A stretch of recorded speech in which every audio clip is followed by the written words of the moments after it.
Hello, my name is Rita Vidya and I will be doing my presentation on paint. Most people don't really think about paint, but it's on the outside and it's on the inside of every building you go into. Most people, other than contractors and painters, don't really know about brands of paint. But the next time you go into a store and you ask, can I get some paint?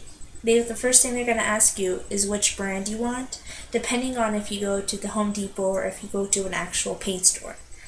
Well, I took the liberty of making this presentation for the brands that are sold at the Home Depot, for it's one of the most common places people buy paint.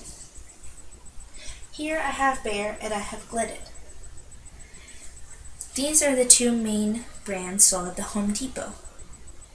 Well, I also put on the side 3 of the main things that are considered when purchasing paint: the cost, the quality, and the coverage. Cost really depends on your budget. There's many paints that are sold that can fit every budget, not necessarily being super expensive, and they do have very good coverage. I put here the lowest price for the Behr paint, being that it is a premium plus flat, and the Glidden flat, which is $19.97. The Behr flat is $23.97. The higher in sheen you go, the more expensive it's going to be, just because the higher in sheen you go, the easier it is to clean. Well, other than just cost, you also consider the quality, meaning what am I getting here? How well is it going to cover? Well, the Behr is going to cover pretty well, and so will the Glidden. Although Glidden is more cost effective, Behr has a tendency to cover a lot better. I made a diagram to show you exactly how different the coverages are.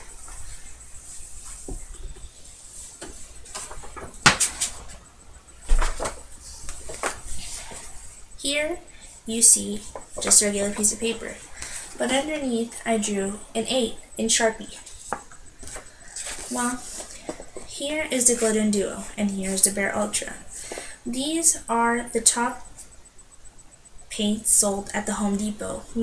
I say this because they have primer in them. The primer is what seals up the paint that's underneath. It seals up those dark colors if you just decide you want to go white again. Or it seals up wood if you decide you want to paint a fresh chair that you just made. Well, here are the two. This is a Glidden Duo, and this is a Behr Ultra. As you can see, you can kind of see the 8 underneath still in the Duo. But of course, I only did 1 coat. They always suggest to do 2. Well, here's that one, and here's this one. I put the same amount of paint on each side, but obviously you can see that the Behr covered just a little bit better. That doesn't mean that Glidden's a bad paint. You can always purchase Glidden Duo and just maybe put an extra coat on top. It's not a problem, considering that both of them have around the same amount of coverage. Well, that's it for the quality. The coverage, you're going to be around 250 for the Behr and 400 for the Glidden. So you're going to be looking at around the same amount of coverage. Coverage meaning how much of the space on your walls the paint will cover. Well, if you're looking for something that's more cost effective, you're going to want to go with Glidden, just because it is a tad bit cheaper. But if you're looking for something, maybe if you're going to be in that home for a very long time, or if it's not a rental, I might go with Behr just because it does cover a lot better. But coverage, you're going to be looking at the same one either way. So, this is it for my presentation on paint. I hope you enjoyed it. And think twice before going into the paint without knowing.